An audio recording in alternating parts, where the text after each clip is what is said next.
Bine ați venit, dragilor din Zodia Berbec, oriunde v-ați afla în această lume. Sunt încântată ca de fiecare dată să fim din nou împreună la o nouă lectură pentru următoarea perioadă a lunii mai, mai precis perioada cuprinsă între 11 și 17 mai. Așa că, dragilor, toți cei care aveți nu doar soarele, ci și luna, Venus sau poate ascendentul în Zodia Berbec, această lectură este de asemenea și pentru voi. Desigur, vă amintesc că este totuși o lectură general colectivă, așa că vă rog să luați decât ceea ce va rezona cu voi.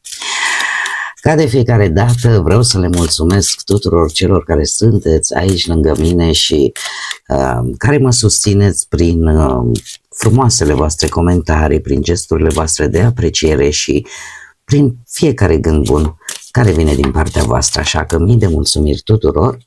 Iar dacă sunteți pentru prima dată aici pe canal, vă urez bun venit, iar dacă la finalul acestei lecturi simțiți că ați rezonat sau poate pur și simplu v-a plăcut, nu ezitați, dragilor, abonați-vă, în felul acesta nu veți pierde nici una dintre lecturile pe care eu le fac aici. Desigur, puteți susține canalul prin like-uri sau prin hype-uri, hype-urile care sunt, sau steluțe, mă rog, cum le spun alții. E un nou instrument, e relativ recent, pe care YouTube-ul l-a pus în funcțiune pentru ca voi să vă puteți exprima susținerea, plăcerea și ajutorul oferit creatorilor de conținut, situație în care și eu mă aflu. Așa că nu uitați de ele, toate sunt gratuite, nu vă costă bănuți, decât unicul lucru necesar este dorința și plăcerea fiecăruia dintre voi. Bun, dragii mei, care este energia acestei noi săptămâni pentru voi, dragilor din Berbec? Energia voastră este o afirmație pentru a crește. Pentru a crește e un moment în care parcă ceva nou așa vine în viața voastră sau începe să crească. Dar totuși e ceva care nu pleacă chiar de la zero. S-a mai investit pe aici pe acolo ceva. O situație care vine cu niște semne că anumite lucruri au prins un pic de rădăcină. Pur și simplu vorbim de un nou început. Un nou început pe care voi îl puteți îngriji, îl puteți dezvolta. Se pare că vi se arată direcția foarte clar. Și chiar dacă poate totul la început, cum este și normal, nu se întrevede foarte clar, dar sunt semne bune. Ce este important pentru voi în această săptămână? Ca voi să rămâneți conectați la lucruri simple, chiar dacă mai apar așa pe parcurs mici ajustări sau mici încercări, este practic o energie de creștere reală și stabilă în același timp. Ce este important? Și răbdarea, pentru că ceea ce voi ați început cu poate puțin timp în urmă, chiar poate să devină ceva sigur și durabil în același timp. Așa că nu este o energie rea deloc. Haideți să vedem ce ne spune și tarotul. Ce vine pentru dragii mei din Berbec în săptămâna 11-17 mai?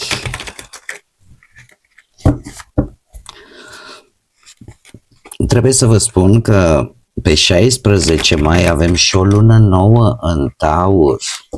Deci, cu atât mai mult, energia asta vă ajută foarte mult. Și pe 17 mai, planeta Mercur intră în domiciliu, intră în Gemeni. Așa că și comunicarea posibil să se mai îmbunătățească, să fie un pic mai altfel decât până acum, mai inteligentă, mai isteață. Haideți să vedem.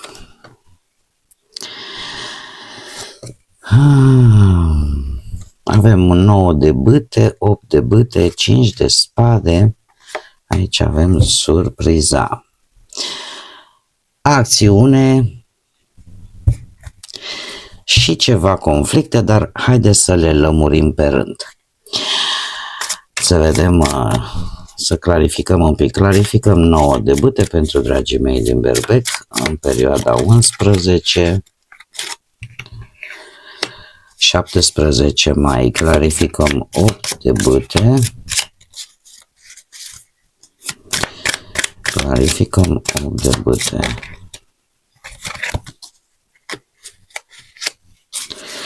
Clarificăm 5 de spade, te rog. Pentru dragii mei din Berbec.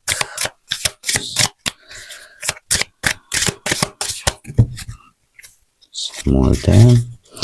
Clarificăm 5 de spade, te rog.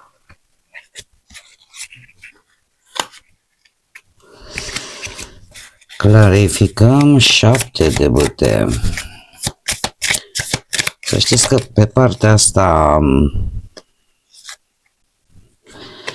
pe partea sentimentală și surpriza săptămânii. Bun, haideți să luăm cu începutul. Partea profesională avem un 9 de bâte și un paș de bâte. O veste vis-a-vis de, nu știu, o problemă, o situație pentru care ține de muncă, de cariera voastră profesională, la care voi ați muncit foarte, foarte mult. Acest paș de bâte, care foarte bine vă poate reprezenta pe voi fiind un semn de foc, îmi vorbește poate de o veste totuși bună, care poate ameliora cumva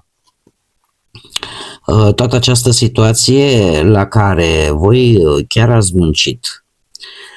Chiar ați muncit și aș vrea să spun un aspect important. Pașul ăsta de bâte îmi poate vorbi de foarte mult entuziasm și chiar de noi începuturi. Asta ce înseamnă? Că în sfârșit puteți ori finaliza ceva destul de care v-a costat timp, energie, da? Sau pur și simplu această săptămână pentru voi este un moment de început, o idee nouă, un proiect mic, e adevărat, dar care să, cum să spun eu, să fie pe punctul de a crește, sau pur și simplu o descoperire în domeniul ăsta profesional care pe voi să vă ajute să mișcați un pic mai, cum să spun eu, să vă mențineți poziția, dar să finalizați un anumit proiect, un termen limită. Chiar dacă poate ați avut parte de o provocare total neașteptată sau cumva au venit ceva mici obstacole legate de jobul vostru, de afacerea voastră, de o anumită situație profesională, se pare că rezistența, perseverența sunt cheia succesului la voi și a acestei energii foarte bune sau vești foarte bune care vine pentru voi. Așa că dacă vă canalizați strict pe ceea ce considerați că este important pentru voi, lucrurile chiar se pot finaliza. Pe parte materială, financiară, un 8 de bâte, Marea Preoteasă, carul și deci 3 arcane majore, dragilor, pe partea banilor. Ceva care se întâmplă foarte rapid. Foarte rapid. Ce este interesant, faptul că avem Marea Preoteasă alături de carul și puznicul. Zodia Rac, zodia Fecioară. Să știți că pe partea asta banilor ar fi bine să vă faceți planurile înainte de a cheltui sau înainte de a investi. în ceva, nu știu. Verificați prețurile, analizați opțiunile, comparați ce oferte sunt și în general ar fi bine în această săptămână să căutați acele surse de venit mai sigure. Da? Nu acționați din impuls, cu toate că există această tendință, mai ales că avem Carul aici care vorbește de hotărâre, da? Dar dat fiind că avem totuși și pusnicul, se pare că veți lua o decizie financiară după o analiză, după o reflexie bine așezată. Veți compara tot felul de opțiuni, veți verifica ce riscuri implică asta înainte de a investi în ceva. Cumva, eu aș spune că în această situație, dat fiind că avem Marea Preoteasă și pusnicul, iar între ele Carul, asta îmi spune că tendința voastră interioară ar fi să acționați imediat, să faceți lucrurile să se întâmple pe planul ăsta financiar, doar că există aceste două energii care vă ponderează și în această situație, cu acest top de bâte, chiar dacă lucrurile vin foarte rapid în viața voastră și posibil chiar să vă vină niște bănuți, dar pe de altă parte poate să vă vină și niște cheltuieli neașteptate. Totuși, pentru a lua o decizie, chiar dacă sunteți forțați un pic să fie cât mai rapidă, vă păstrați, și asta e un lucru bun, vă păstrați totuși planificarea.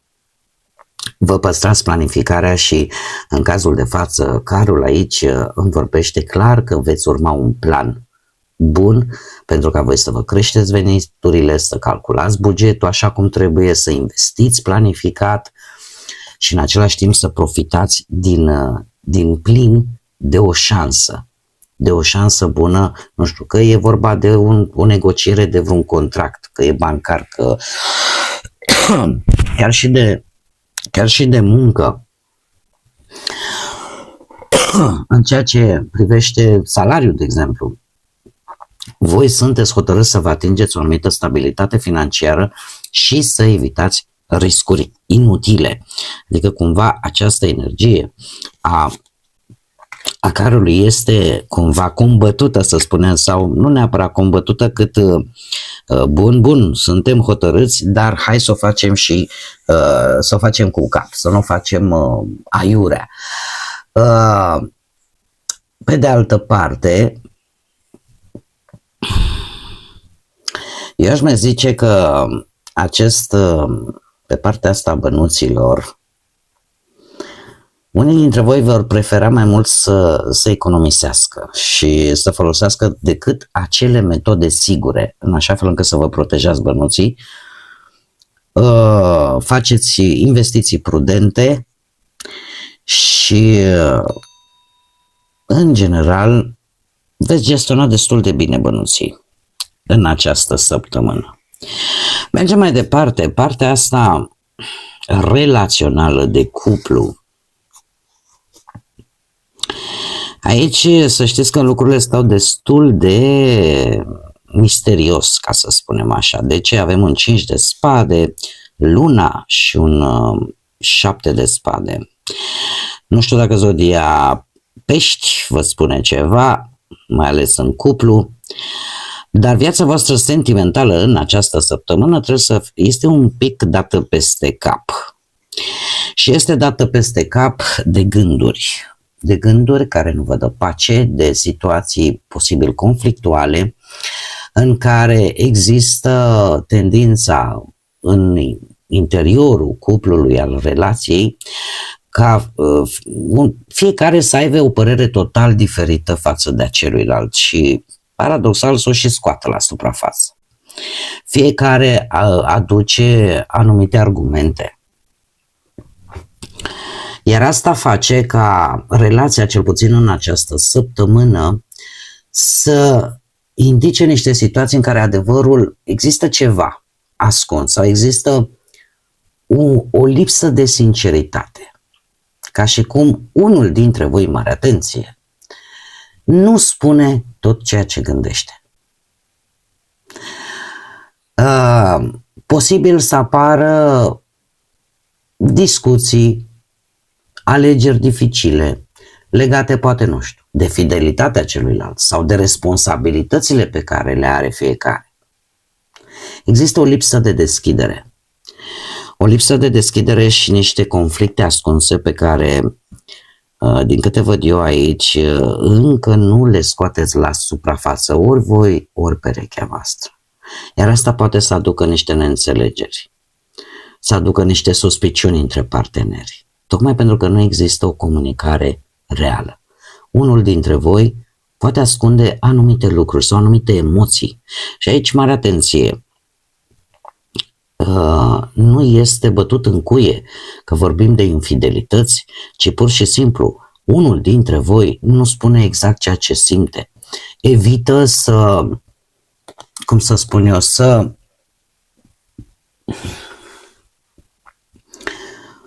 poate există anumite orgolii. Și există unul dintre voi care vrea să aibă dreptate, odată, de mai multe ori. Tocmai de aceea apar aceste neînțelegeri, aceste, eu le-aș spune totuși mici conflicte, pentru că aici nu se dialoguează, nu se comunică lucruri care există în interiorul vostru. Este o situație, așa cum am mai spus, în care aceste suspiciuni între parteneri vin tocmai din lipsa acestei comunicări reale. Tocmai pentru că unul dintre parteneri ascunde anumite emoții, anumite sentimente. Acum când spun emoții, nu mă refer decât la emoții de iubire. Există, emoția poate să vină printr-o multitudine de forme. Să vină o emoție de tristețe, o emoție de mulțumire, o emoție de supărare sau de iubire. Acum, ca să vă dau și o veste, să zicem, relativ bună, va fi ceva pasager, sper din tot sufletul. De ce? Pentru că, cum am mai spus, începând cu 17 mai, Mercur intră în domiciliul său, intră în Gemeni și atunci lucrurile astea se îmbunătățesc, comunicarea se îmbunătățește, dialogul devine mult mai cizelat, mai calm și zic eu că lucrurile chiar se pot rezolva. Mergem mai departe, cei care sunteți singurei, voi, dragilor, voi tot încercați să vă apărați ceva. Avem mai zodia Leu, zodii de foc, puteți fi chiar voi și la voi se pare că la început, probabil că la începutul săptămânii, veți fi într-o situație un pic agitată în ceea ce privește viața voastră sentimentală. De ce? Pentru că aș spune că ori întâlniți tot felul de persoane care să vă provoace așa și vă pune răbdarea aia la încercare, ori vă întâlniți cu niște situații care cer să fiți consistent, perseverent. Pe de altă parte, asta implică ieșirea din zona voastră de obișnuință, de cotidian, cu doiul de bâte. De ce? Pentru că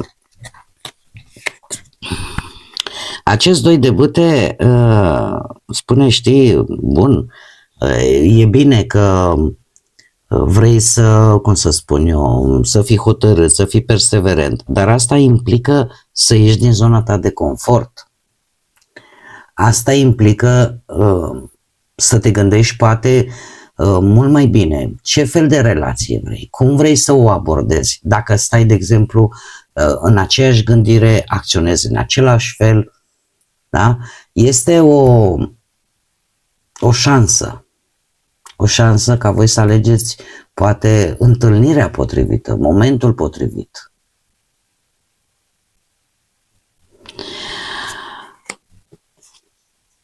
Cu forța aici, un arcan major care Exact cum am mai spus, mai ales sub influența acestui Mercur în Gemeni, zice, domne, ia-o încet, încearcă să folosești o altfel de atitudine, îmblânzește bestia din tine, metaforic vorbind. De ce? Pentru că această săptămână e o perioadă tare bună pentru voi, în primul și în primul rând ca voi să vă cunoașteți mai bine, dar în același timp vă întărește răbdarea, vă întărește, cum să spun eu, acel echilibru emoțional și vă dați seama că de fapt poate persoana la care voi sunteți provocați, pentru că aici totuși apare o provocare care vă face să ieșiți din zona de confort, dar în același timp vă obligă să apreciați un pic mai mult calmul, să fiți voi mai calmi, dar să nu renunțați, să fiți voi mai blânzi, dar să nu vă lăsați, să abordați situația un pic diferit față de cum o faceți în mod normal și veți avea ocazia, chiar poate la un eveniment important, că e din familie, că e cu persoane destul de cunoscute din jurul vostru, în care cu acest cavaler de bâtea spune că chiar veți fi foarte atractiv, veți fi foarte spontani și chiar puteți să planificați întâlniri total neașteptate. E o săptămână bună pentru voi, dragilor, cei care sunteți burlăcei, burlăcițe, ca voi să explorați lucruri noi, relații noi, oameni noi. Să o faceți cu curaj, să o faceți cu entuziasm, cu precizarea că de multe ori relațiile astea în care intri prea rapid sau prea superficial, pe unii dintre voi e posibil să vă plictisească destul de repede. Dar tocmai de aceea am văzut, totuși tind să cred că este o energie aici care vă calmează, care vă menține cu picioarele pe pământ, ca să zic așa. Și atunci rămânem decât la faza de pasiune și nu neapărat de faptul că dacă, domne, ritmul nu este foarte intens, păi mă plictisez repede și plec. Tind să cred totuși că se produce o schimbare și la voi. Surpriza săptămânii, ce frumos, într-adevăr, surpriza săptămânii avem soarele alături de cavalerul de spade. Soarele este zodia Leu, cavalerul de spade sunt zodii de aer, Gemeni, Balanță sau Vărsător. Dragilor, va fi ceva aici care vă va îndemna să acționați foarte rapid sau să luați o decizie fermă, dură, da? Să aveți curaj, să aveți inițiativă, o energie care de multe ori poate să fie impulsivă sau prea directă, dar veți înfrunta provocările care vă vin în această săptămână cu foarte mult curaj. De ce? Pentru că vedeți situațiile, problemele cu mai multă claritate. Există o energie pozitivă în voi și e posibil ca un rezultat vizibil foarte bun să vă îndemne să aveți această energie atât de fermă, atât de bună. Cred că unicul lucru de care ar trebui să țineți cont este că în permanență, indiferent de ce faceți,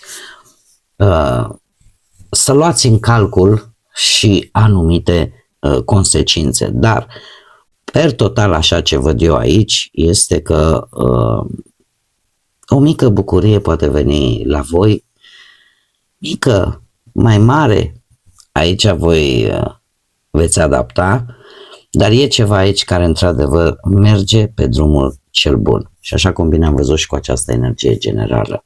Este ceva care vă deschide, care vă aduce o satisfacție, care vă aduce o bucurie și ceva începe să dea rezultate clare. Și voi veți acționa în consecință. Haideți să vedem care este și mesajul porții pentru voi. Ce poartă se deschide pentru voi, dragilor din Berbec, în săptămâna 11 17 mai și avem, dragilor, avem poarta miracolelor, a minunilor. Este ceva care implică și acțiune divină, care implică o anumită binecuvântare care ajunge la voi în această săptămână. Așa cum bine am văzut, e ca și cum ai zice, Doamne, nu gândeam că o să se mai întâmple ceva bun în viața mea. Uite, să știți că miracolele, minunile există. Și se pare că voi veți avea parte de acest lucru și îl veți simți pe pielea voastră în această săptămână de mai. Veți avea parte de o binecuvântare, fie academică, va fi importantă pentru că vedem bine și în surpriza săptămânii apare acest soare care îmi indică o stare de optimism, ceva că nu e totul pierdut sau un semn că ești pe drumul corect. Bun, dragii mei, cam acestea au fost mesajele pentru voi în această nouă săptămână de mai. Vă mulțumesc că ați fost alături de mine, iar până la următoarea noastră reîntâlnire, nu uitați, suflete frumoase, să gândiți înalt, să zburați înalt și să lăsați ca pacea, lumina, credința și iubirea să vă însoțească la fiecare pas.